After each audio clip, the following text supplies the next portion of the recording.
Well, good morning, Kelowna and Victoria and Penticton. It is a beautiful day in Kelowna here. I don't know, I haven't really checked and seen how it is in the other cities, but we can maybe get a report from you guys.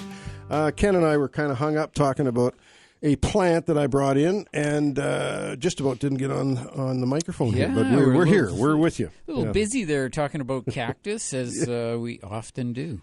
Is it cactuses or cacti? It's a cactipillar. Hippopotami? Yeah. Clematis? Cactipillar. There's many clematis out there. Cactopilus. Yeah.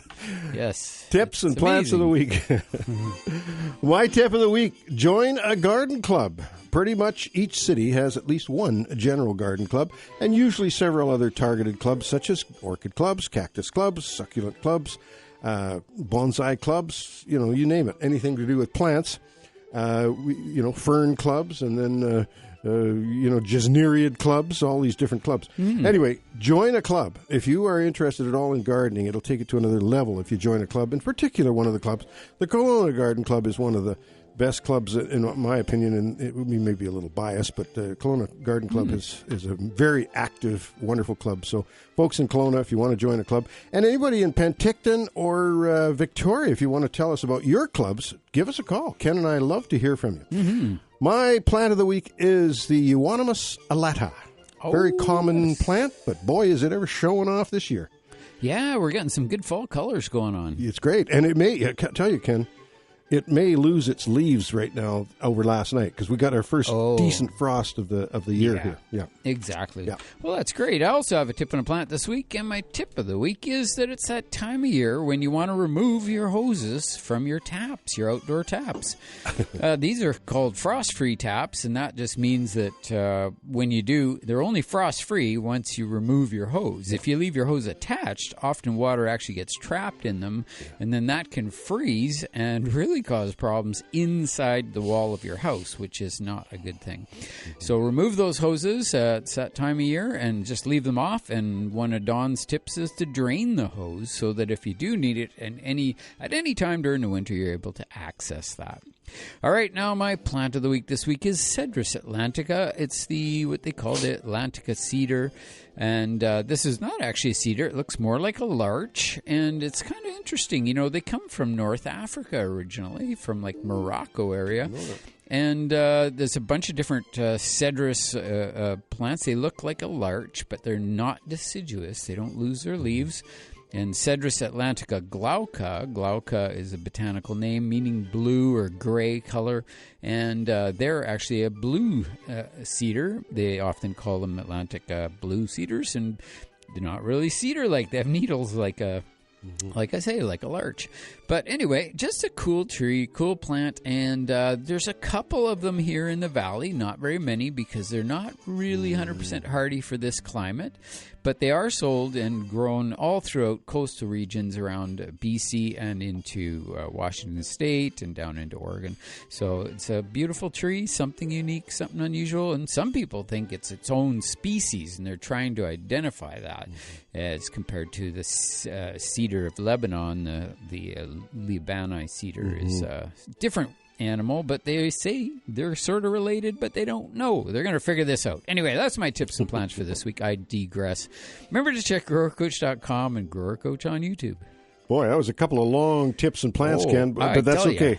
Something to talk about. People are glued to their radios listening, of course. Plants they don't know about. Ooh, like what is this guy? What's going on here? So this little cactus I brought in today, Ken, was from Argentina. Yeah. And it's a tephro cactus. Folks, just, when we bring in plants, we talk about them, Bagila, like we did last week and whatnot. Look them up. Just get some information off the internet because it's amazing. I really lean on the internet. As a matter of fact, my library is kind of growing dust. Yeah. It's getting dusty. I love my books. I won't give them up. I just love my library of books. I've got plant books coming out. I've got that one Exotica book that's about 6 inches deep and it's a big, heavy book. And you'll still find stuff in that book that you won't find on the internet. I think so. So. Yeah, for sure. It'll take them. It took them like 500 years to get the botanical books together, It'll take another 500 to get them on the internet. Maybe. So. Well, maybe 50 years. Yeah, 50 years, whatever. 50. Speaking of 50 years, 58 years old, Tyson, Mike Tyson, iron. Well, I'm going to call him aluminum Mike Tyson. Oh, yeah. Because poor old Mike. I mean, I say poor old Mike. James, the opponent, young guy, 27 years old. Oh, and, yeah. He was in really good shape and everything. But, he lost, even though he won. Because the way I was listening to the commentators, if you beat a 58-year-old man, you're being cruel. Mm-hmm. And you didn't win anything because you beat a 58-year-old man. Mm. If you lose to a 58-year-old man, well, you lost to a 58-year-old man. Yep. So he didn't win the fight. Yeah. Tyson actually won. Tyson got in there and didn't get hurt. Mm. He got hit a few times, but didn't get hurt. Didn't go down. And anyway, that's boxing. This is a plant show. This is a garden show. We don't talk about boxing.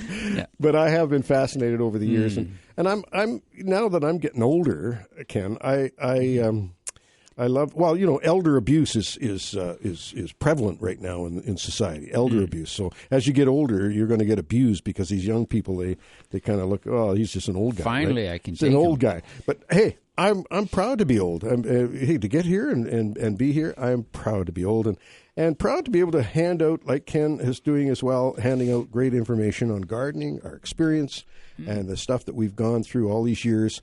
Not that young people don't know anything, it's just that they haven't had the mileage, and you got to get the mileage to really understand what's going on in a depth, It helps. deep manner. Yeah, That's for sure. You bet. Well, give us a call if you have any gardening questions. We're here to help you because that's what we do every Saturday morning on the Garden Show. And we did experience a little bit of frost last night in the Okanagan. I'm sure you didn't at the coast, but it was getting down there. It's getting kind of chilly at night. It was interesting to see some frost on the pumpkins this morning. I mean, actually, a good solid. Yeah. Well, it wasn't. I say a good solid frost. There was still water sitting on my patio, my concrete patio. Yeah. Because that concrete, of course, holds heat. Yeah. And so it didn't freeze on that. So, I mean, it was a frost of maybe 1.5 maybe degrees. But it wasn't, again, not how cold it gets, but how long it gets cold. Well, so that's right. It stayed cold all through the night, which was one of the first times. That's why I developed frost, because I've had a couple of days where it's been down to -2 or -1, but only for like 20 minutes or 30 minutes. So not quite. Well, one morning I remember we did have a tiny bit of frost on the windshield. Very little. That was about 2 weeks ago or so. And today was a substantial amount of frost. Well, I'm going to today, bring in my geraniums and my canna rhizomes and whatnot. They're outside. I've cut the canna's tops off, but we'll bring them in now. I like to get them just feeling like a little bit frosty, just to really put them to sleep. Yeah, and I'm doing the same. I'm bringing my cannas in this weekend. I'm going to get them out, get them cleaned off, wash the roots a little bit. I often bring the whole planter and everything in, but not 100% sure I'm going to do that this year just because, I don't know. I'll probably do it on the 1 gallons. Like I grow some small ones that I grow on as sort of, I'm going to say propagules. So that means that I'm going to grow these 1 gallon ones specifically to overwinter for next year. And then next year, all I do is I overwinter them in a 1 gallon pot, and then I inside the house, and then I in the late spring or early spring I can get them up and get them growing indoors a bit and get them with that bit of an early start, so you can get the leaves above the soil surface, get them starting to grow. Typically in month of March, for us I think is good timing, and then it takes the whole month of March for them just to get activated, and then in April they start to shoot up, but it's still too cold to put them outside here in the valley. So then we keep them until it warms up in May, and then you can pot them in, use them in your planters, that sort of thing. So I really like that 1 gallon size for overwintering and whatnot. But I do have a beautiful Tropicana canna, which is one of my favorites. Yeah, Tropicana canna is one of my favorites. And that's sort of like a tricolor leaf. You know, it's got the yellows, the reds, the orange. Seen those, yeah. Yeah, really pretty plant. And not as tall. You know, they get about maybe 4 feet, 5 feet tall. I figure if I bring this Tephro-cactus in for you, I can probably have that Tropicana canna. Oh, yeah. If you want one, I'll get you one. They're beautiful. And like I say, that particular plant I have in a very large pot. And so that's the one that's, I'm pretty much going to have to dig that one out, get it clean, get the roots washed. And I've been just postponing that because I've been too lazy to do it. Actually, I had other things on the plate. Too lazy? I've never heard of you being lazy. Yeah, anyway. Well... Too preoccupied or something, not lazy. There you go. I've never seen you lazy in all the time I've known you. Look, we got to take a short break here, but we do invite your calls. We've got a great show coming up here. Of course, we just chat about gardening, and if you have anything to chat about, we're here to chat with you because that's what we do. We will be back with the Garden Show after these short messages.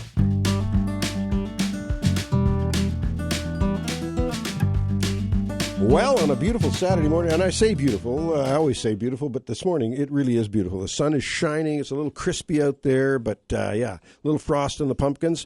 And we've got Ariel joining us. Ariel, are there any frost on your pumpkins this morning? That's hilarious. My dad used to say that when I was a little girl. Yeah, well, I'm a dad. I know. I just think it's cute. Reminds me of my father. I want to ask you a question about Christmas cactus. And you know how they come out in like millions of buds and all that? Why is it that some of them they drop off the buds, the flower buds? Yeah, well, it's very common. It happens to everyone. I mean, with mine, I get about probably, I would say 80 to 90% of them actually come through and open and bloom. And then the rest, they kind of stall when they get about the size of maybe half the size of a pea or so. They're still fairly small. And then they just kind of stop and they stall. The plant goes through its process. It blooms. It looks gorgeous. And then those blooms start to fade. So you pinch those off. And then all those buds generally just drop, the ones that didn't take. So I'm not 100% sure what the process is there, but it's normal, and I find that pretty much every year I get similar. Some years I get a little more, and some years a little less, that come through to fruition. But that sort of seems to be, for me, the average. And I think it's just one of these things that just in nature you're going to get the majority of them coming through to fruition, and some of them that just don't come out. They just stall and they're done. Duds.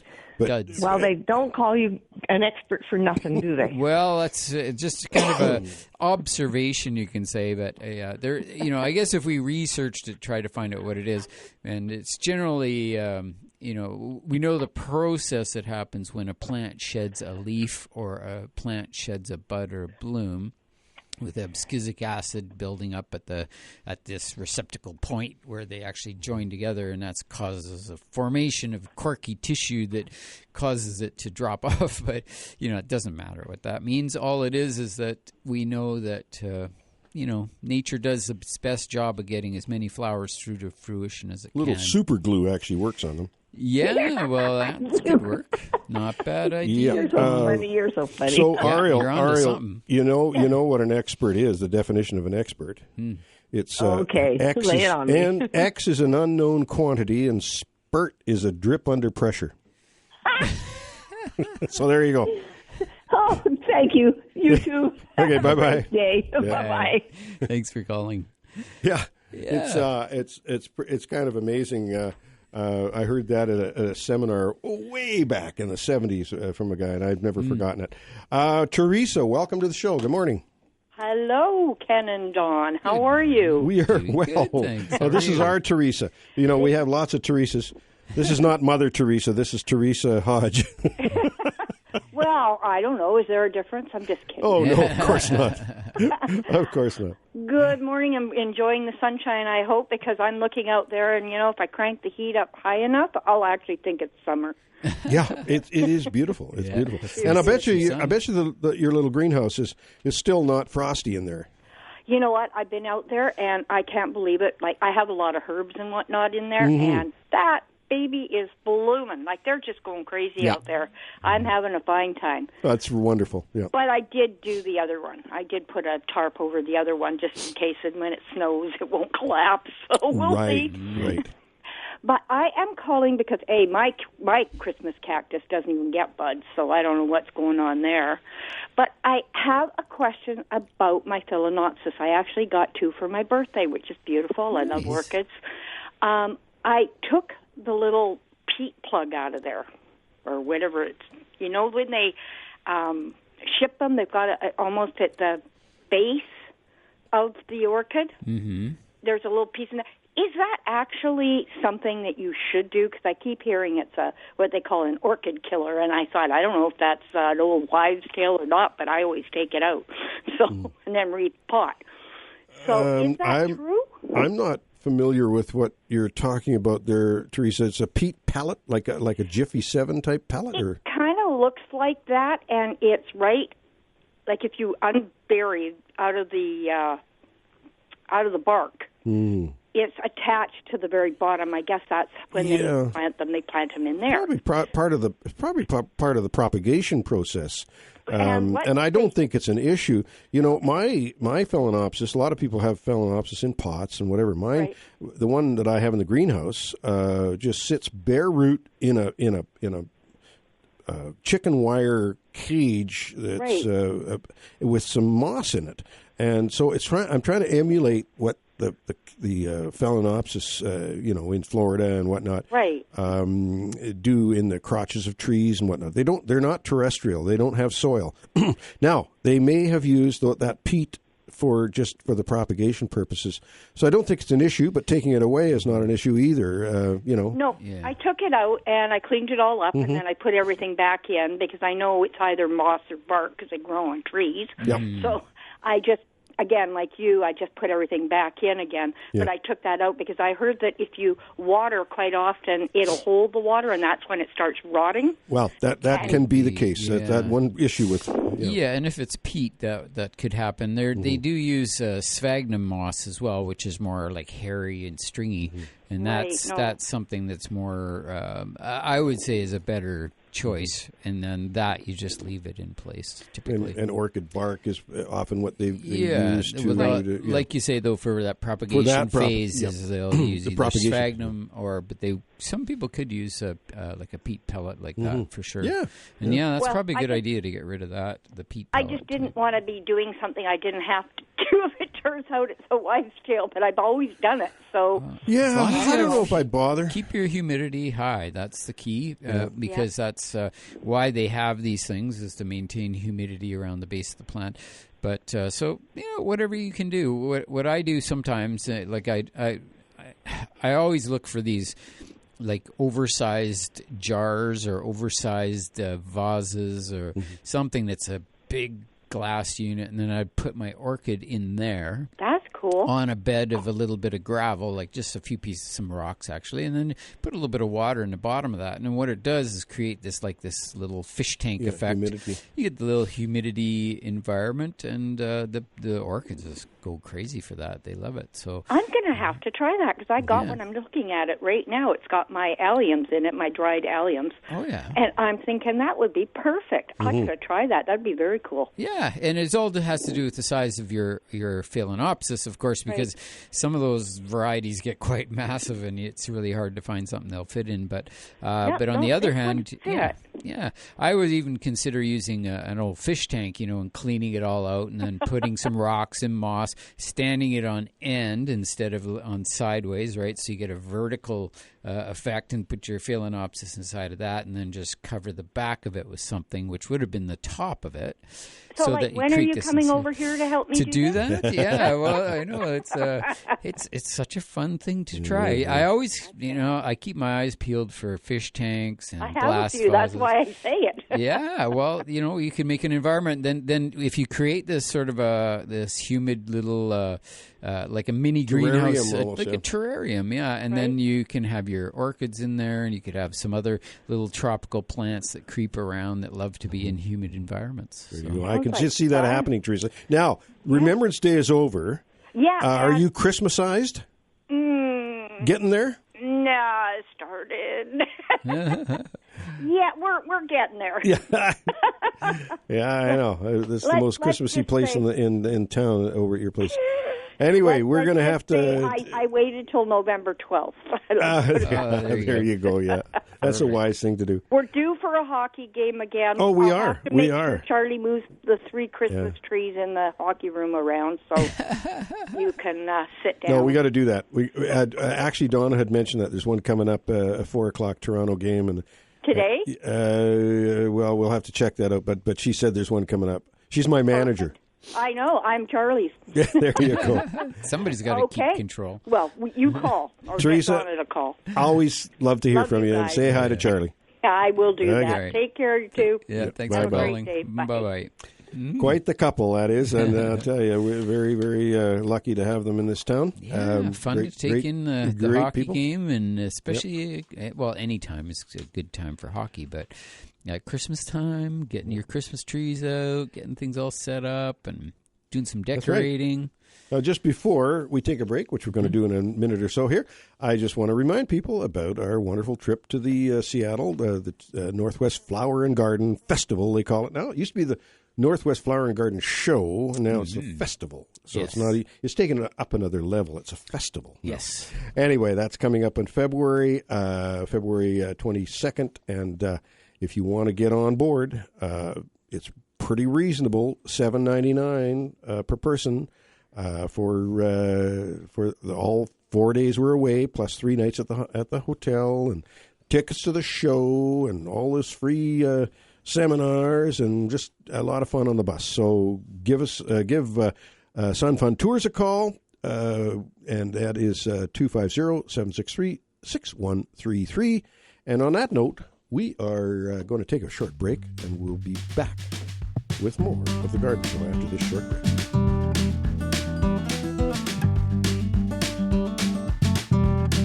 And the sun is shining, and we are having a wonderful time this morning, and we are joined now by our buddy Dan Bruce. Dan, I brought in a little gift for Ken today, and I know you'd be envious because you I might have given you one too. I don't know. I can't remember who I gave one to. This is this tephra cactus with the paperish spines on it. They're not really spines. Anyway, I don't want you to be envious, but anyway, good morning. Good morning. Good morning, Dan. I'm envious. Oh, well, I knew you would be. I love making you envious because I've been to your place so many times and been just, my drool cup is overflowing. Yeah, I know. It takes quite a while to clean up after a Don Burnett visit. I know. Something else. You too. Anyway, what have you got going on this morning, Dan? At this time of year, of course, the the various outlets are supplied with Hippeastrum bulbs. Yes. In boxes. Yes. And I always think they're a really cool Christmas gift. Yes. Mm-hmm. Because you get 2 bangs for your buck. You give the gift at the appropriate time, and it's in this nice, attractive box, and so on and so on. And then some assembly required. You have to put it together. Yeah. But then the gift really blossoms literally later. It's like an IKEA box, some assembly required. Yes. Yeah. I have to say, though, that the equipment that they supply with the bulbs is really not terribly good. No, yeah. In fact, I reckon people ask me, and I say just chuck it and get a proper ceramic earthenware flower pot, right, and proper soil. But when you're choosing a bulb, I recommend people don't buy it unless you can see the bulb. Either open the box right there in the store, or have them open it and inspect the bulb, because years ago I took home a non-event. Yeah, a non-event. So a good bulb should be of decent size. It should be of decent weight. I mean, it should be a solid feeling thing. If you see the roots are sort of shriveled up and tending to break off, that's not a problem. When you go to pot it, just tease those roots off or snip them off with scissors, the ones that are shriveled and dry, because they won't come back. But the bulb will produce new roots very quickly. And if the bulb you're getting is has got some thicker, firmer, white or pale yellow roots, those are fine. I mean, those will start to work right away. And some of the bulbs will have started to grow already, even in the box. Well, yeah, I know. Dan, just to interrupt you for a second, we used to sell our Hippeastrum, which is commonly called Amaryllus, incorrectly, but commonly. And we used to sell them, we used to have them in bins, these wooden bins that I had. And literally, with no soil, with no, we'd actually, if we neglected them and didn't go and check them out, you'd have one pushing a bloom stem, and it would be coming out of the bin and actually in bloom with no soil. Yeah, that will happen. Yeah. I like to buy a bulb that hasn't started yet. Right. Because then you don't get damage to that over-eager tip that's coming up. Yes, exactly. We just took one that we purchased, and that's how we picked it, was that it was one that was just starting to show a little bit of green coming up the middle.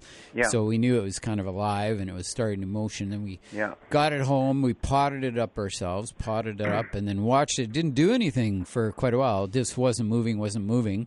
So we moved it and put it on our heated little pad. You know, we have the heated pads for propagation with the grow light. And it woke up. Just within about 2 days, it had shot up a half an inch, and so we knew it's good to go. And those roots, that'll stimulate the roots. A little bit of heat.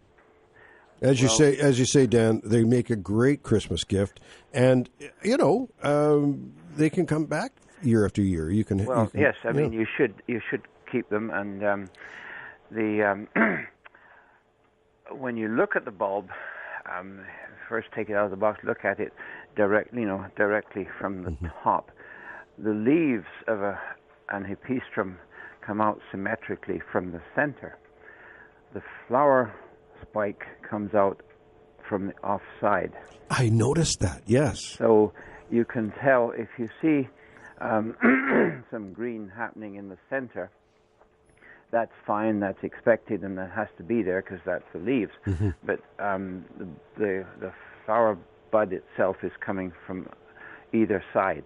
Yes, and it's quite discernible actually with the little pointy thing and fat, whatever. Yeah, the leaf, the emerging new leaf is thin like paper.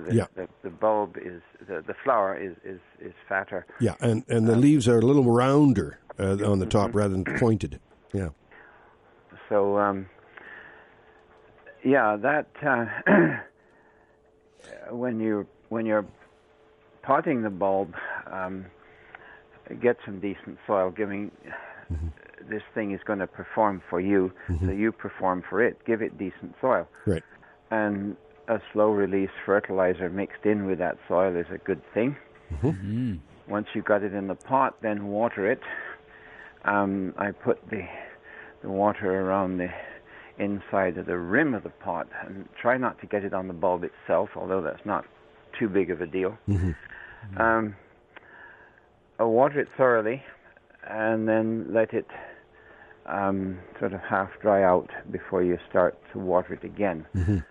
If the bulb has no root, it's going to make roots of its own, and that's its own business. It's very good at doing that. But if you flood it with too much water, it kind of drowns, and you run the risk of rotting it. Yeah. The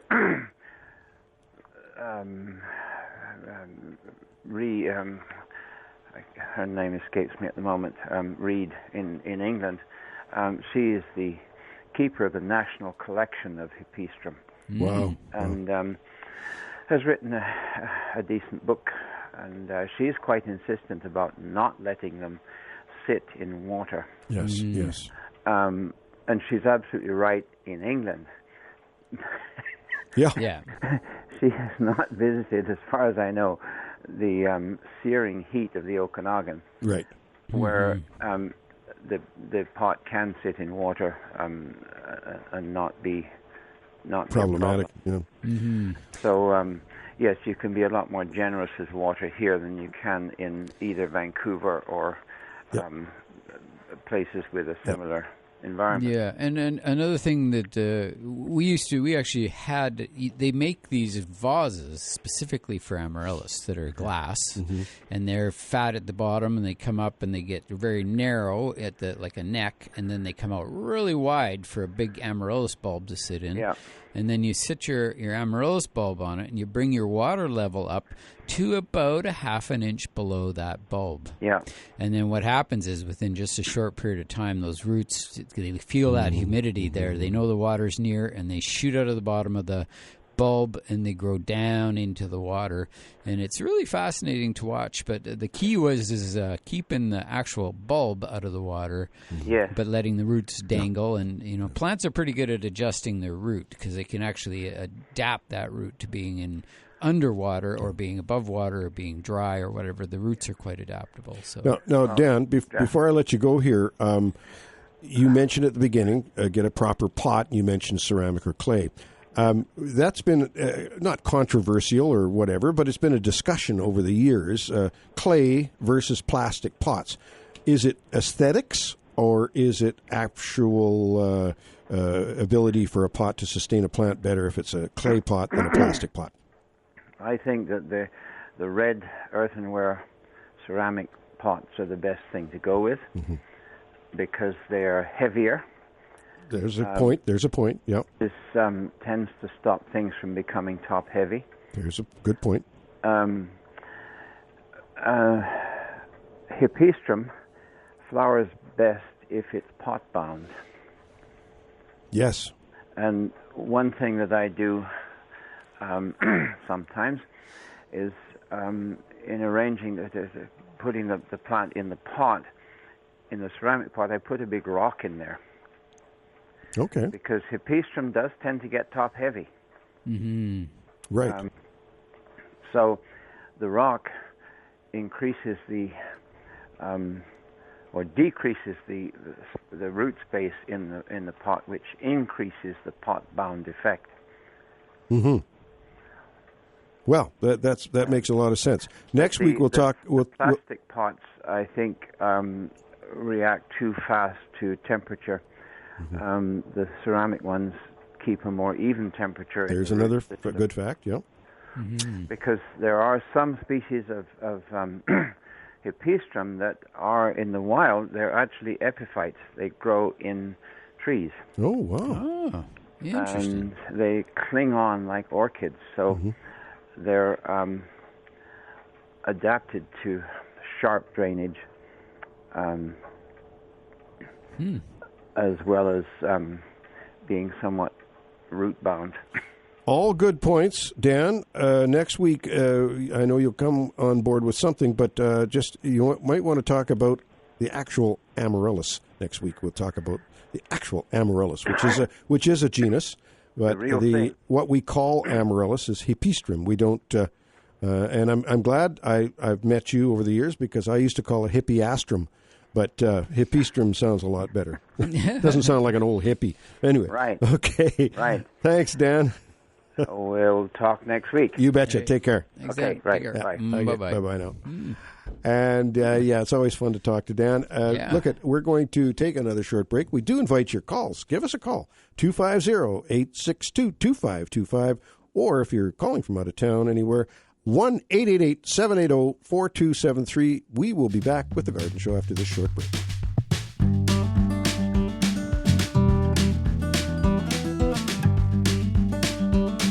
We're having fun today, folks, and we're working our way up to Christmas when we'll have our special Christmas family garden show. Just prior to Christmas, we always have that Christmas family garden show, which we have lots of people of note calling it and having some fun. We will do the same this year, as we always do. But we've got Doug online, and thanks for joining us, Doug. Good morning. Good morning. A quick question for you, Don and Ken. I've bought I think it's called a Darwick Gold Beech tree a few days ago. Nice. And it's in a large, I think it's probably about a 10-gallon pot. Right. I'm doing some work removing some of the grass area and putting plants in instead.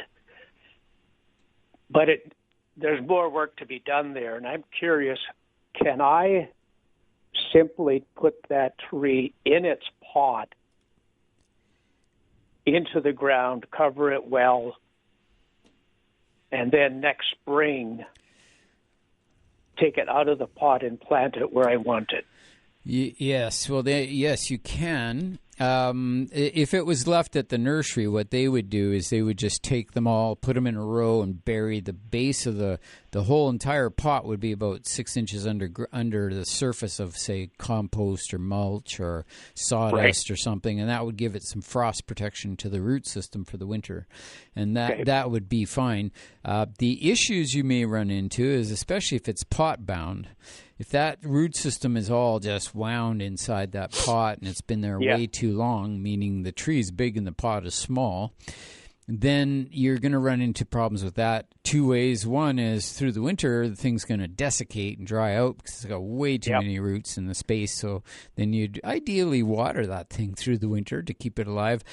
But you haven't solved the issue with this root ball that's all twisted together and round into a ball. Right. So if you were able to actually plant it in the ground in its location this fall, that would be a superior option for this plant, especially, like I say, if it's overgrown.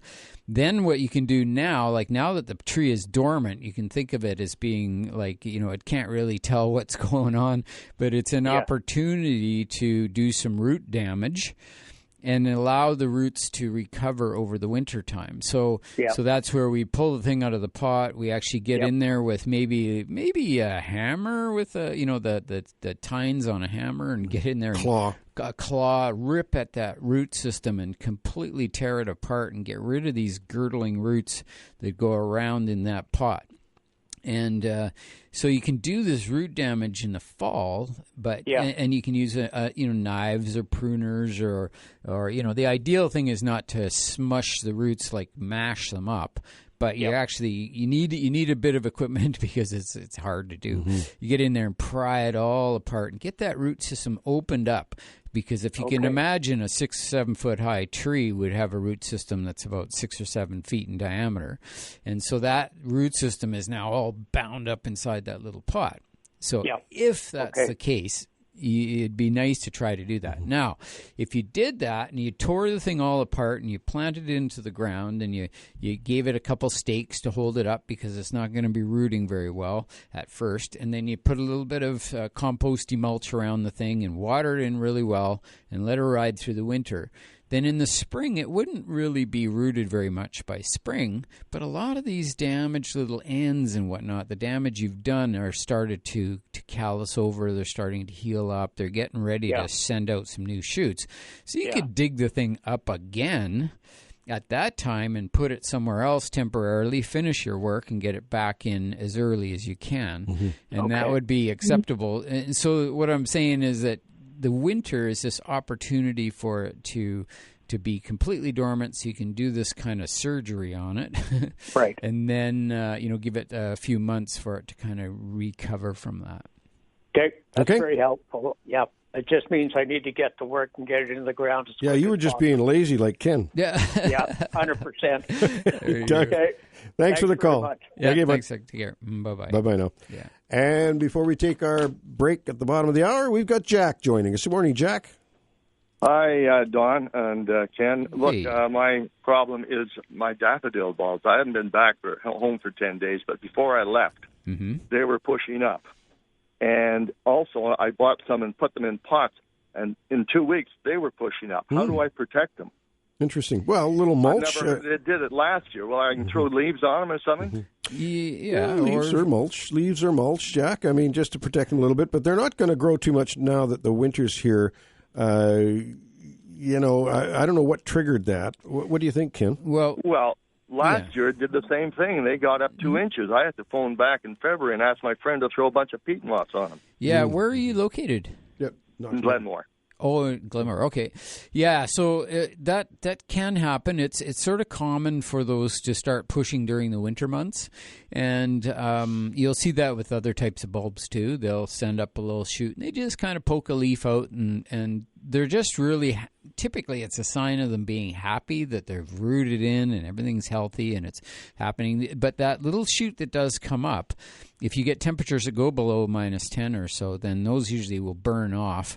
So you do get a slight bit of damage on them, and even that, I don't think that really affects the plant that much, because in nature that may happen normally. But as Don was saying, and as you mentioned, is throw some peat moss or some compost, some Ogogrow, something sort of a compost over the top of that, or some mulch, some bark mulch, or just about anything. The leaves are okay. It's just they tend to blow around a bit, so you need to to corral them a bit with maybe a little bit of chicken wire or something. But anything that you can do to kind of just buffer it from that hard frost, it just keeps the entire plant, including those tips, in place, keeps them happy, through the winter months. Because remember that daffodils are not as tough as, say, a tulip bulb would be. Tulip bulbs, you just, if you just went out with a handful of tulip bulbs and threw them in your yard and came back in the spring, every one would have rooted in and be shooting up, just laying there on the surface. But a daffodil, they would all freeze and die because they're not as winter hardy, right? They didn't freeze last year, and last year was bad, as we all know. Yes. Yeah. But I'm just worried about them. This is earlier than they were pushing up last year. And those ones in those pots, I just can't believe it.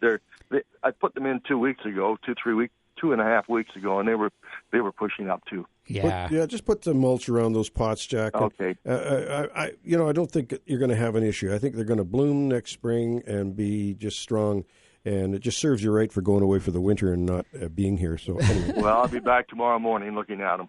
There you go. Awesome. It's 75 degrees down here right now. Oh my God! Nice. Oh, good for you. Yeah. All right, then. Jack, thanks for the call.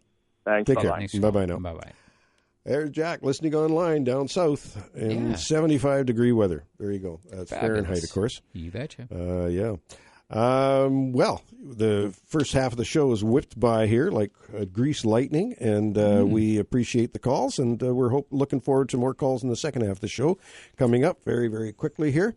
I did mention the trip again because we do want to make sure people know about our fabulous trip to Seattle. However, I'm shuffling paper here because that's what I do when I'm trying to think here. You're a paper shuffler. Yeah. The yard waste, just to give people the heads up, the yard waste in the Okanagan. I'm not sure. Maybe some folks know in Victoria or Penticton when their green bins are going to maybe in Victoria they go right through the year, but in the Okanagan here in Kelowna in particular, by December 31st we're done with the green bins. Oh, so it goes right till the end through of to December 31st, wow. and then it starts up again in March. But well, that makes sense. Oh yeah, and I'll tell you, we've been filling green bins, and we've got some neighbors down the road who have no garden or very, very little garden, and they have a duplex, and so you're borrowing their green bin. People see me walking down the street with a green bin. They think, here's the old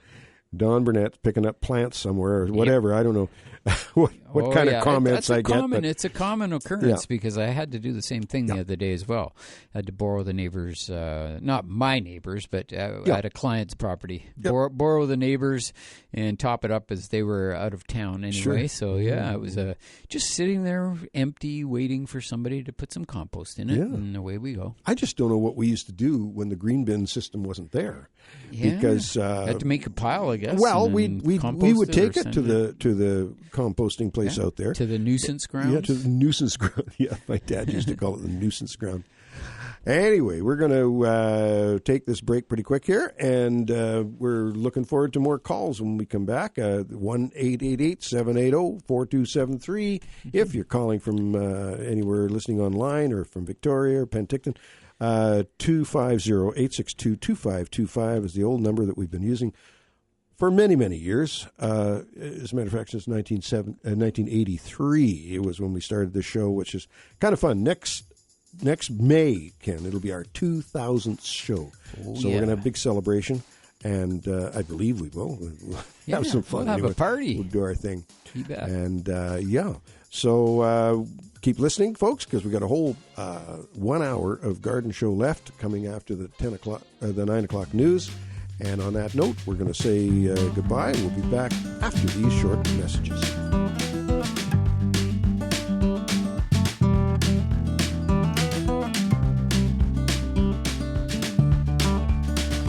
Well, I don't know if I've ever mentioned this before in the show, but our local newspaper, which I still get, the Kelowna Courier, when I was 23 years old and just freshly married, we got a subscription to it because it was a 7-day-a-week paper. Every morning it was my ritual to read the paper and look at the funnies and check out the sports and whatever and do my thing. It was a ritual every morning, and it's been that way till about 3 years ago, and our paper just said, okay, we're going to drop Sundays. So we won't have a paper Sundays. Okay. So that's fine. I plugged my nose and everything was fine.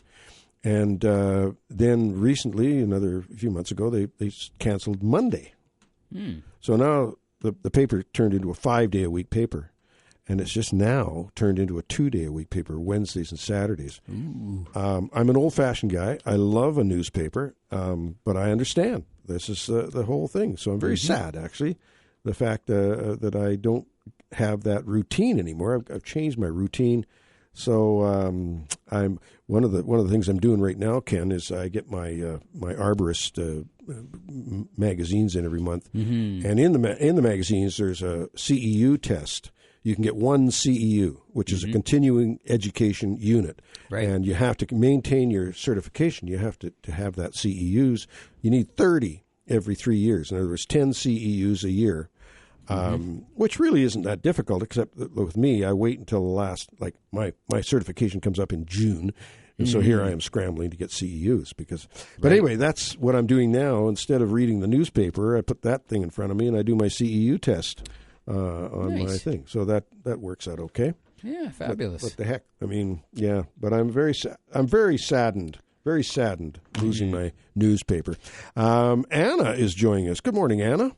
Yes, good morning. I was calling about my calla lilies. I'm just trying to put them away for the winter. I've tried them before, but it's too warm down in my basement and it's too cold out in the garage. But this year, I got a styrofoam cooler type of a thing, and I was wondering, do you think out in the garage, even though there's no heat there, with some, peat moss or something in with them, or do you think that would save them? Because usually they dry all up. Do you go away for the winter? No. No, okay, you're here for the winter. Yeah, I'm here. That would be fine, and the styrofoam would actually keep some degree of moisture in there, too, so that it wouldn't as long as it's dissipate. not going to go to -10 or something in there. That's what I'm saying. I'm constantly watching the weather, and if it's going to get to be -10 out in the garage, it may be too much, probably will be too much for the cannas. So just watch it. If it's only like -1, -5 outside, in your carport, which is probably insulated but not heated, it probably would be fine to have it in that cooler with the thing. But just keep in mind that you've got them then sitting in there, and if we have one of those drops, and you're in the Okanagan, I assume? Right, in Kelowna here. If you're in Kelowna, if you're in the Okanagan, then you got to expect there's going to be a week or 10 days of real nasty stuff, and in that case, you want to just pick up that cooler, nice and handy, put it inside the house for that duration of that cold snap, and then get it back out again right away into the garage. Yeah. Just do that, because being in that cooler, boy, I've never thought about that. But those big styrofoam coolers, or even just a regular cooler if you're not using it through the winter months. Yeah. Yeah. And, Donna's often wanted me to create something out in the garage to store, potatoes and things like that she has. And there's a great idea. I'm going to maybe look at Value Village or someplace and get a couple of old coolers. Get some coolers, Yeah, it's a great idea. All righty. Okay. Well, thank you very much. Thank you, dear. Appreciate the help. Right, Look at that. Bye-bye. We've learned something already. Okay. There you go. Take care, Anna. Because we don't learn something every day. Eh? There you That's go. right. Yeah. Thanks for the call. Appreciate it. Bye-bye. Okay, bye-bye now. Bye-bye. Yeah. So I'm hard at as I mentioned last week too. I'm making door prizes for my for our trip. I like to give away lots of door prizes on our bus going down to the Seattle. When we're down there, of course, we take this big huge box of door prizes and we keep it stashed under the bus. Mm-hmm. Last year there wasn't a lot of room under the bus, so the bus driver brought them up, put them on the back seat. Right. And we had a couple of the participants go and start picking through the door prizes. I had to get, not mad, but I had to tell them, hey, those are for later. Yeah. We do those on the way home, not right now. And besides, I'm giving them out. You're not taking them. Anyway, but rules. Making these little vases with little, what do you call those? Test tubes. A test tube vase where you have a test tube in there, and it's a nice little shaped vase. It's just for a small flower in the bathroom or on the counter or whatever. They're really handy. Donna has a couple of them that I made, and she uses them all the time. Just one blossom or one miniature rosebud in them or whatever, and they make a lovely little container. And I use them for gifts and whatnot. So I'm busy doing that right now in the workshop, getting all dusty. And we're still eating. Canned peaches from 2023. Ooh, I was going to say 19. Funny? That might be Isn't bad. that funny how that could be really bad. I'm so old. I keep thinking 1900s. It's not 1900s anymore. It is the 20th, 19. It's the 21st century now. And last year we had, like this year we just went through in the summer. We didn't have any peaches, so we didn't can this year. But I've still got about 5 or 6 jars from the year before, and they're still delicious, Ken. I just really highly recommend for folks that have children that are up in their early adulthood or whatever, freshly married or have left home or whatever. I highly recommend you as a person who's been down the road and canned and that, teach these kids how to can. Because I think it's going to be more important than ever as time goes on to preserve fruit and have it over the winter, fruit and vegetables and things, and learn how to do that. We used to do that back in the days, back in the 30s, 40s, and 50s. Oh, yeah. Everybody used to have a room, like a cold room, and it was just cool, but it was filled with canned goods. Yeah. It's a fabulous idea, emergency backup, whatever you want to call it, but just the cost of fruits and vegetables these days are outrageous, and it's difficult sometimes to get them even. And I can see in the future, with, I'm going to say it, crop losses are happening every year, and if that keeps up, well, you got to preserve some stuff. You betcha. And not only they're more delicious, and they're more jump on the bandwagon. It's much better to grab a jar of peaches out of your canning room, as we call it, or the cold storage room, or than to go into Safeway and grab one off the shelf. There's no question. Yep. We've got Scott from Summerland, and I'm wondering if this is our Scott. Is this the Scott? Well, there's more than one Scott in Summerland, but it is that Scott. I love you, man. Thanks for the call. You guys? Yeah, doing good. You guys? Yeah. Haven't heard from you for a while. Yeah. I just wanted to give you an update on the yard waste pickup down in Penticton. The November one is ended on the 8th, but there's another one in December, from December 2nd to the 6th. Okay. Oh, okay. So there's a little. Happened to have that random fact floating around in my head. Yeah. No. I looked it up. Of course you did, Scott. Because we can always look stuff up nowadays. I was just saying earlier on that my library is collecting dust now because I use the internet so much. Yeah. But anyway, I can't let my books go, especially Scott Austin's book. I can't let that one go. I look at it quite often. Look at Scott. So do they have a green bin system there like we have in Kelowna? It's interesting. In Summerland, this year we just started a green bin system for the first time, and it's a weekly collection, and it's year round because they also have given us a bin to put underneath our, in the kitchen. Okay. And we can empty all the kitchen waste. Okay, so you're going on that program? Green bin. Yeah, I am. I had a compost, and I got a really small property now, but I decided, well, I can probably turn that space into something else.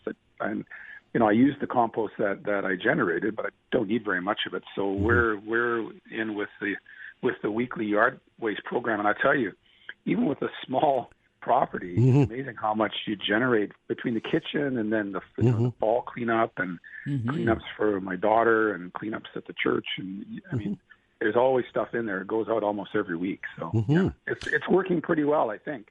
Well, the goal was to take stuff out of the landfill. Of course. And of course. And it's working well in Kelowna. We've had the green bin system here probably since, probably for the last 15 years at least, but we don't have the kitchen wastes program. Down at the coast, my sister, when I visit her in Gibson's, I mean, they've got a system there where it's a composted, kitchen waste, compost, I think, do they have meat in that? I don't know if there's any meat products go into there. I think that goes in the garbage. So. But you can do meat in Summerland. You can. We don't. We don't eat a lot of meat anyways. But, if you freeze it and then put it in there, kind of the day before it gets picked up. Yeah. Well, that's really a great thing too.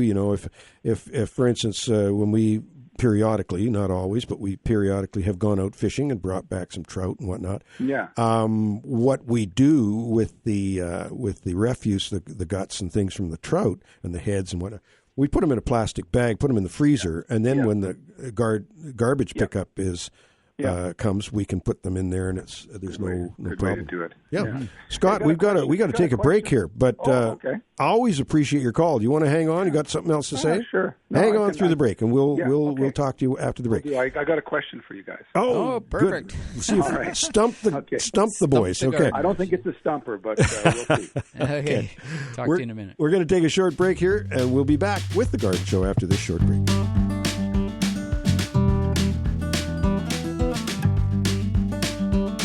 And we're back with you with the Garden Show and broadcasting it to Victoria and Penticton. And we have our good buddy Scott Austin, who the folks in Penticton know very, very well. Been on the air for many, many years. And we went on a trip. Scott came with Ken and I on the trip to Seattle. Did we go with Scott? We went with Scott. I can't remember. Well, we went down. We called ourselves the Tree Amigos. Yeah. That's right. Yeah, the Tree Amigos. We have the pictures to prove it. Yeah, that's right. Exactly. It's too much fun. But the only thing is, we didn't run the tape that night in the hotel room during the jam session. No, we had a great jam session. That was a lot of fun. Bootleg copies everywhere. Anyways, that was a lot of fun. Great show. Great time. You guys do a fabulous job. Yeah. So if you're thinking about what am I going to do in February when it's probably going to be cold and gray in the Okanagan, jump on the bus and go down to Seattle, where it will be spring guaranteed. Yeah, it's a great show. And the first time I'd ever heard of the show was an article that I saw you write in the paper. You wrote about the show, and you wrote about plant amnesty. I remember that clearly. And Cass Turnbull. Yeah, I know. Yeah, Cass Turnbull. We used to go down with another tour company out of Penticton. Myself and Alan, my coworker, went a few years. We had a great time. And as you guys know, a bus full of gardeners. How can you go wrong? Well, you can't go wrong with that.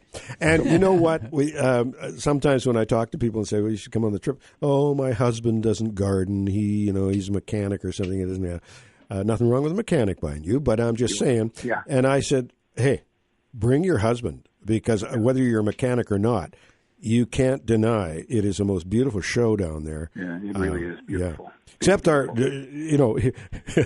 we took one of our friends, my brother-in-law's mother-in-law, up, and she's up in years now, and she wanted to come with us so badly. So, great, let's go. So halfway through the show, she she ends up with this huge allergic reaction. Oh, no. She's allergic to flowers. I said, well, Margaret, this is a flower show.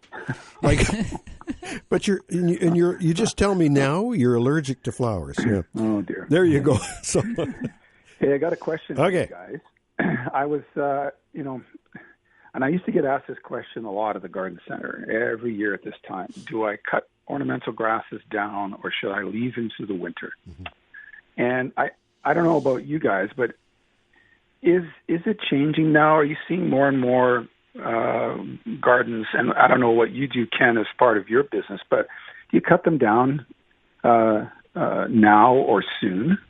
Or do you just leave them till the spring and take a chance that, the winter's going to play havoc with them and they're going to look terrible? Well, that's an excellent topic, actually, to chat about, because the movement is now to go away from doing intensive, like leaving your garden too clean through the winter, because they say a lot of insects and even bacteria and fungus and all kinds of organisms in the earth rely on that cover of debris and leafage and just material laying around. And so that would be nature. And then what as in a company situation, you're at the beckoning of your client, and your clients want it to be neat and tidy. So that's your job to go in and get rid of all that stuff in the fall. We don't want stuff blowing around. We don't want grasses flopping and getting crushed over the winter by snow. So everything's got to be pretty much spotless. But that being said,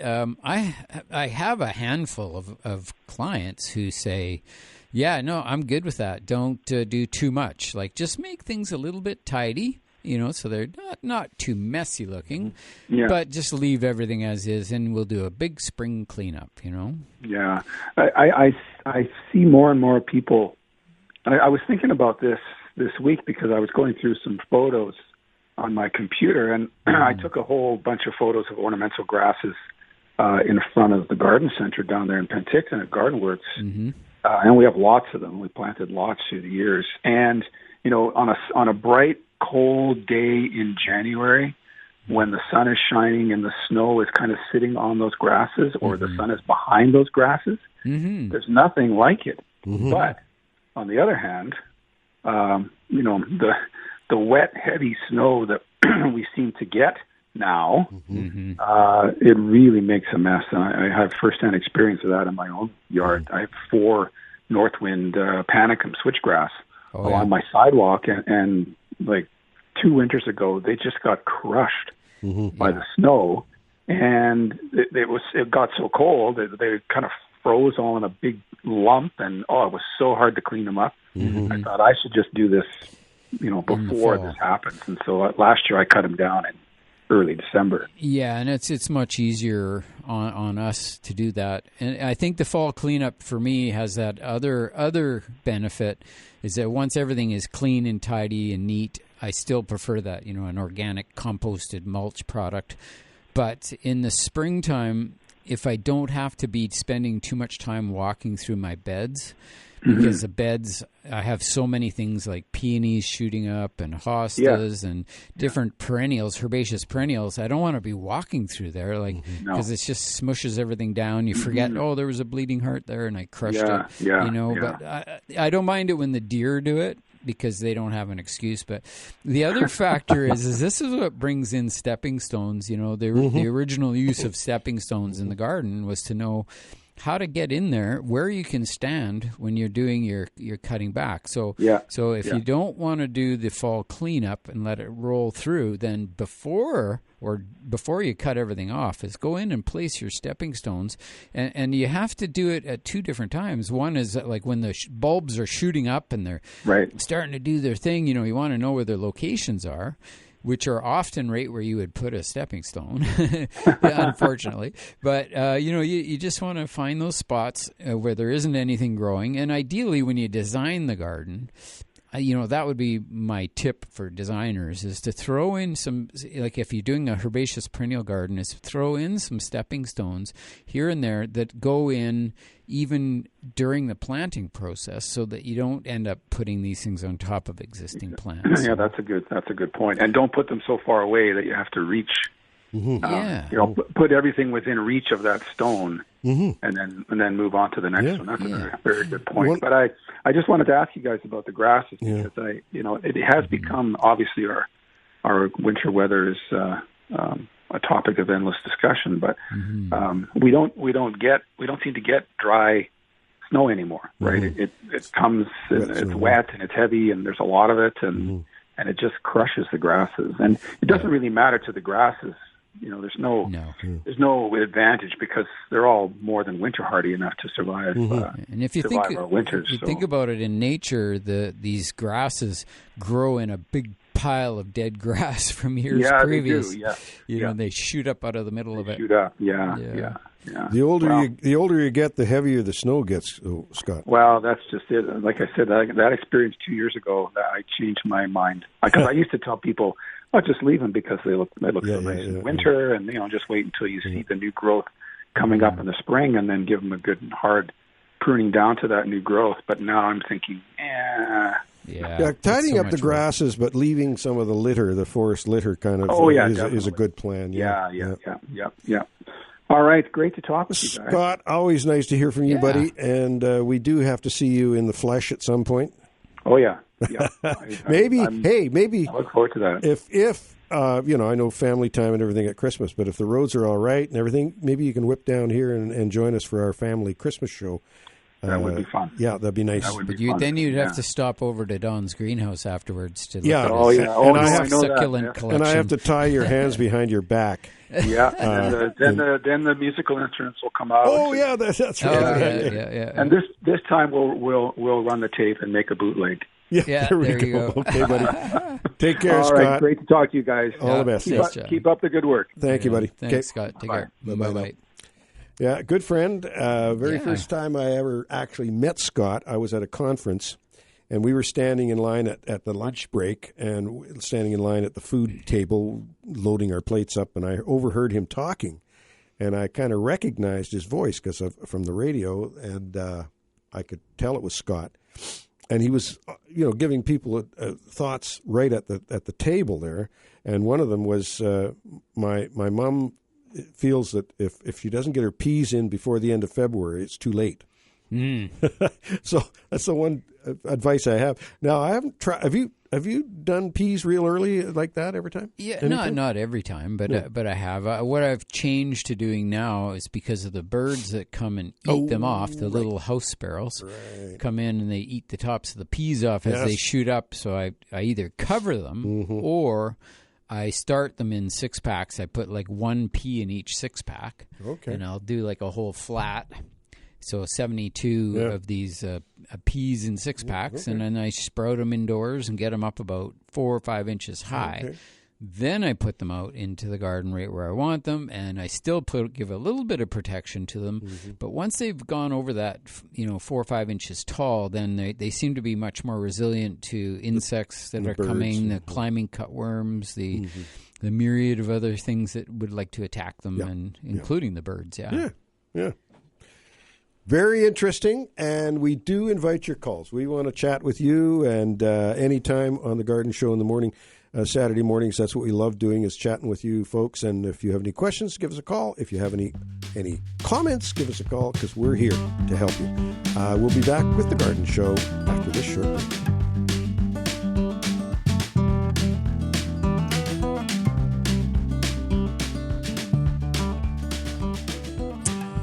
We're back with you, and 16 years ago, we were blessed with a little granddaughter, Ellie Ann, and she is now, tomorrow, turning 16. 16. Actually, it might be even today. But at any rate, right this weekend, she's turning 16. I can't believe it. I remember her popping her into the car seat to take her from daycare or whatever, helping out with Donna and I both babysat Ellie quite a bit when she was a little girl. And now she's probably this fall going to apply for her driver's license. And, here I am putting her into the car. But she now has a baby sister, 16 years old, and she's got a little baby sister that's now going on 6 months old. In another short while, she'll be 6 months old. and that is Audrey. So we have Audrey and Ellie, and the two of them are just the pride of our lives. They're just two young human beings that we're just so happy to have in the family. And Lindsay just posted on Facebook a bunch of pictures of Ellie when she was little, and it just brought back memories of this little gal 16 years ago, watching her grow up. Anyway, I've been out doing consulting and doing my thing as an arborist or just as a landscape design kind of a guy or whatever. I just do my thing, and Ken does as well. But I get calls sometimes because there's a tree that has either been damaged by southwest damage, like maples are quite prone to this, or it's been damaged by a physical car scraping up against it or something. And so there's this big gaping wound in the tree, right? And so somebody on this one particular time, and this has happened periodically, they tell the homeowner, look, at that tree's got to come out. It's been damaged too badly. There's going to rot setting in or whatever. You don't want to move too quickly on that. If it's an important tree, if the tree, it takes a long time to grow a tree into fruition, into something tangible and helpful. And so you want to have a close look at that, because those big gaping wounds, especially if that wound is sort of a third of the way around the trunk or less, that tree, even though aesthetically looks ugly because of that big wound, the tree's fine. The tree is fine. It will create a hollow trunk eventually, that wound. Yeah. Because that's what the tree does. They set up these coated barriers so that any disease doesn't get into the new wood. But the new wood builds around, and it's like a big pipe. And a pipe is just as strong as a shaft. Yes. As long as the wall of the outer wall is thick enough. And so I'm right now going to have, well, I did last week. I had a look at this tree at a complex, and it was somebody said, well, the tree's got to come out. There's no reason why that tree has to come out. It's got a big wound, and this was southwest damage. It wasn't a vehicle damage. Oh, yeah, okay. So southwest damage. Frost injury. Yeah. Maybe you can talk about southwest damage, which is very common on a maybe maples in particular, where you get on the southwest side of the tree when it's really cold out, like 20 below, snow on the ground, and full sun. Clear sunny day, yeah, and the cells they literally burst on that side of the tree because it's just too cold, and then usually it's a rapid change in temperature as well, where the cells are sitting at maybe minus 20 degrees Celsius, and then all of a sudden, bam, the sun comes out and shines directly on that trunk. And of course, here in Canada, it's southwest. The sun is always to the southwest. It's midday. That's when it has to happen. And it's when the temperature of that bark goes from minus 20 to plus 1 suddenly. And the water sort of, what happens with cells, and I don't want to get too complicated, but the cells will force the water out of the cell and in between the cells during the dormant period when it's freezing out, and then the cell becomes concentrated sugar, so it doesn't freeze. But then when it warms up like that, the water comes back into the cell for just a second, but then the sun goes behind a cloud, bam, it drops back down to minus 20, and the cells burst, they pop. And it's always down the southwest side of the tree. And so that damage is not really that detrimental to a tree. It could be, but it's generally not. On a very young tree, sometimes it is. Young trees, it's hard on them, and they're more prone to it too. But then again, over the years, it just grows around it and covers up due to coat it. And remember that even if you do get that center of the tree, which was an interesting, your discussion on the pipe effect is really, really poignant. And But you'll still get that inner part of the tree. It's dead and decaying, so decay fungus are going to be in there, and they're going to put mushrooms out and that sort of a thing out of the side of the tree, or conchs, that sort of thing. Yep. And it doesn't mean the tree is going to fall down, or that it's that its structural stability is damaged in any way. It's just that the center is going to rot. That's the way it goes, and that's how nature is. So you will see stuff on the inside of the tree, starting to decay and rot out, and eventually it does even go completely hollow over time, and you just end up with this pipe effect. But even with only that, say, 20% of the entire tree trunk intact, is still strong enough to support it. So interesting. I just showed you this picture of this tree, and a lot of folks will say, oh, that's why they're saying, oh, you better get that tree out. It does have some girdling roots as well, but the tree's healthy. It's got 2 feet of new push of growth, so everything's happy. Those vascular system. Branch elongation each year is a real clear indication of what's going on with the tree. Because when you see that, like especially at the top of the tree, and you look at the top and the thing is really stunted, it's only growing a half an inch or an inch a year, you know that tree is really struggling if it's even on its way out. But if it's got 2 feet or 3 feet of growth on it, it's doing all right. It's hanging in there. And what you see with a wound like that you have on a tree, where you look at it, this is dead wood in there. Well, yeah, it does. You take away the cambium, and that's what happens with southwest damage. Your cambium layer gets destroyed, and also with a car damage. But on this tree, there's visible wound wood that's called wound wood, and it's wrapping around, and it will eventually what they call occlude, and it'll just fill in. So all you'll see is a little line on the trunk. Remember, we picked up a book that time at the conference, the language of bark, or language of the trees, where you look and you can see sometimes on a tree indications of what happened 10 years ago to the tree, or even 100 years ago. And you had those samples of wood that you graciously would let me use for my pruning seminars and whatnot, to show people. Some of those pieces of wood are just amazing, because you could count back the rings, and you can go back 100 years or 150 years, and then there's these little marks you can see inside the tree where something happened, and you can read the history of that. And the most interesting ones are the ones where there are bullets in the piece of wood. Pine tree, that old ponderosa pine. Yeah, you can see these little silver things in there that are showing up inside, and you count back. It was like 100 years, more than 100 years ago, way back, and then somebody was put something on the tree for target practice in those days, and there's the lead bullets. Yep. I got that from Thor Klassen. Oh yeah, got that sample from him. Nice, very cool. Okay, enough talk about bark and trees and whatever. Let's give us a moment here. We're going to have a break in a few minutes here, but give us a call and ask us a question, or tell us some advice. Tell us about your clubs. Tell us about what's going on. We like to hear these things, and that's what the Garden Show is all about. I've often said, and I've mentioned this before, it's like two gardeners standing at the back fence chatting over the back fence with their coffees, talking about their gardens and what's going on. And that's what we feel we are on the Garden Show here, and we try and keep that together. It's been a great experience having the Victoria listeners join us. We appreciate that very much.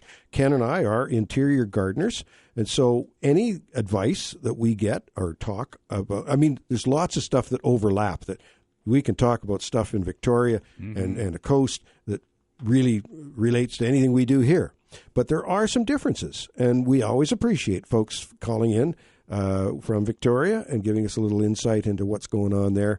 It's a warmer climate, and sometimes we're very envious of you guys. However, there are some benefits for being in the interior as well. So there you go. We're going to take a short break here now. We've got about 3/4 of an hour left in the show. Give us a call when we come back with more of The Garden Show.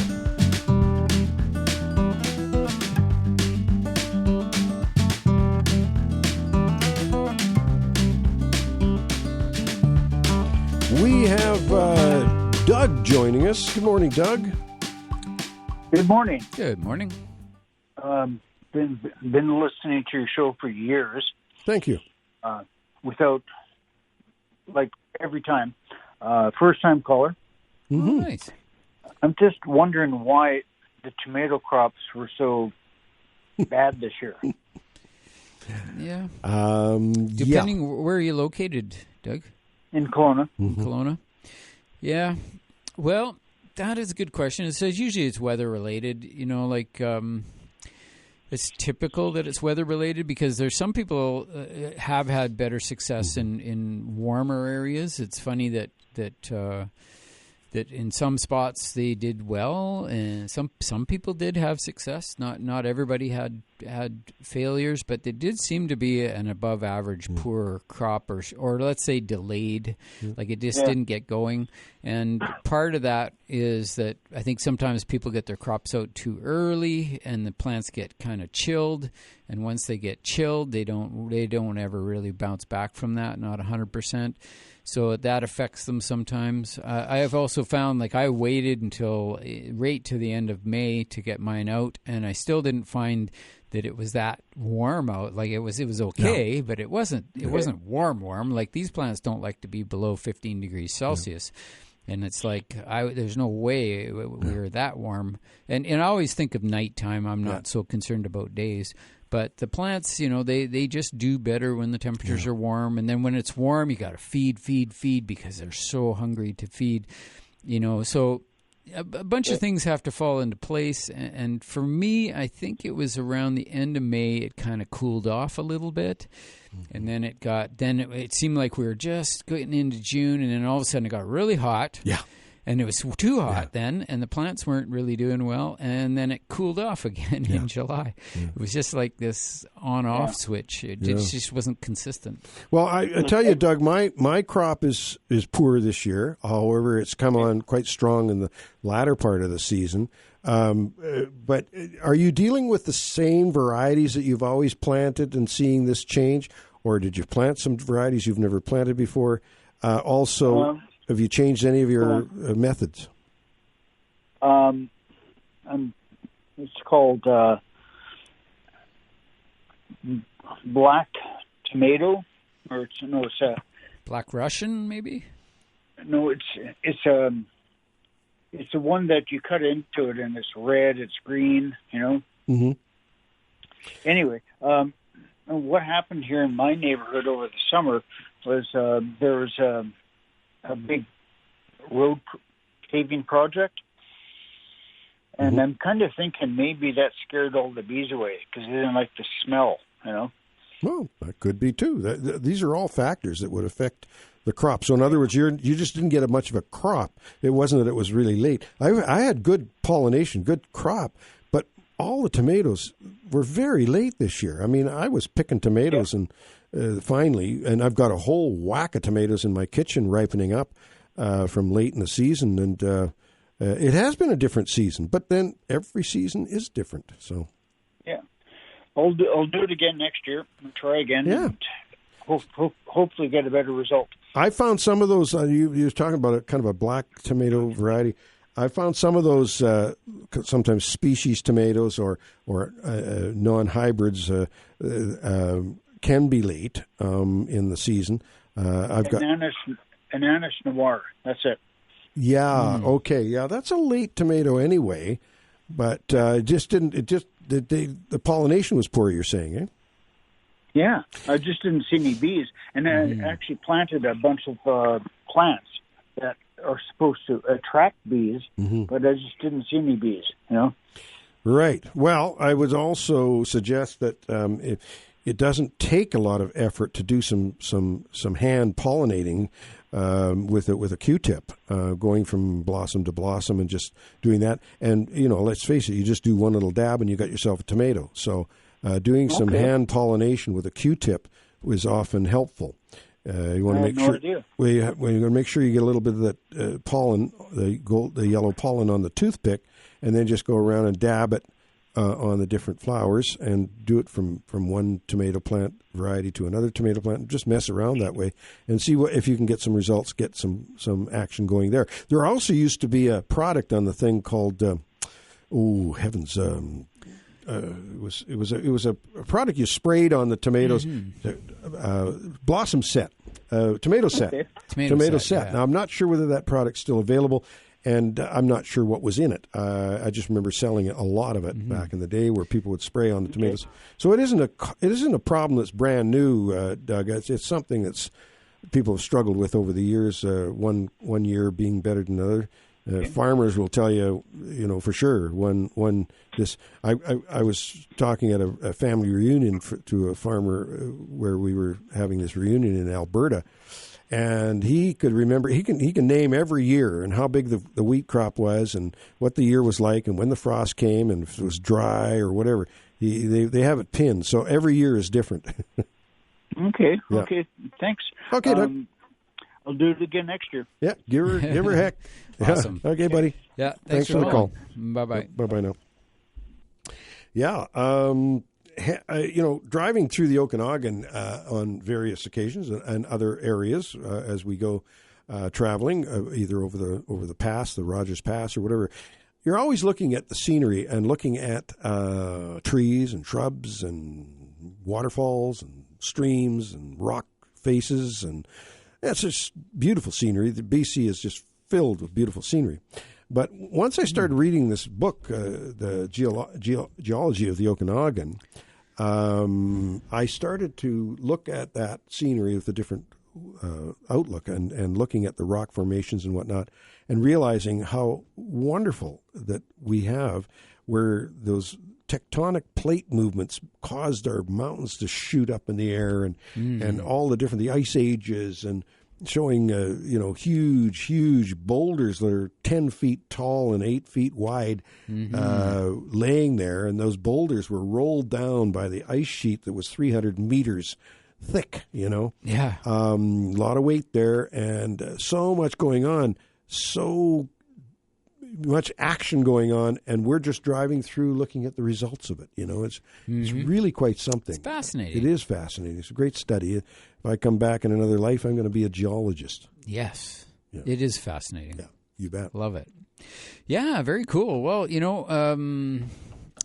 lots of things this year that were different. Like every year, there's something different going on in the garden, especially the vegetable garden. There's just some things you have screaming success with and some things you don't. And that's just the way it rolls. That's gardening. But don't give up. Keep trying. Each year is a new year. And, you try following the basic sort of a recipe. And hopefully, if everything works out, you have success. This year, I would say my top success, I think most years I have really good success with my celery.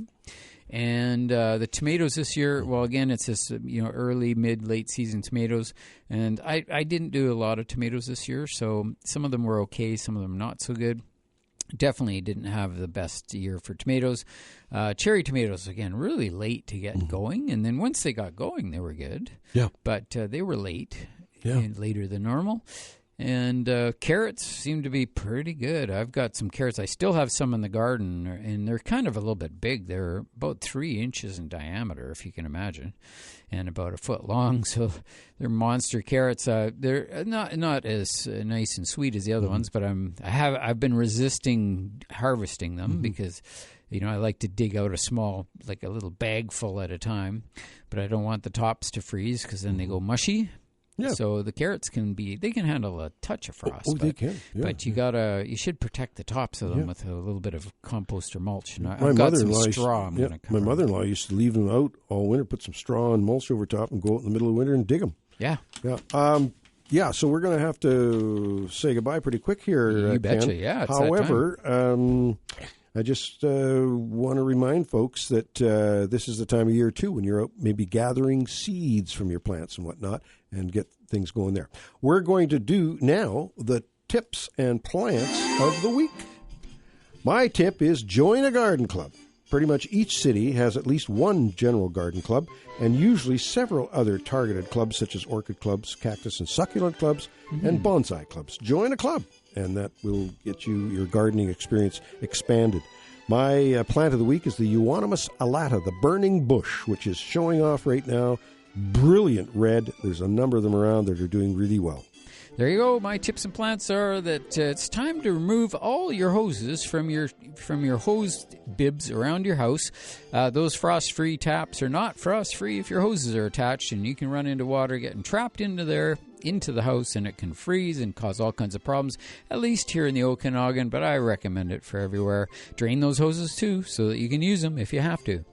All right, my plant of the week was the Cedrus atlantica. That's the Atlas cedar, or the blue Atlas cedar, which is one of the common names for that one. There's blue versions and green versions. They look a little bit like a larch tree, but they don't lose their needles in the wintertime, so they're just kind of a cool tree. Better for coastal regions than they are here in the Okanagan.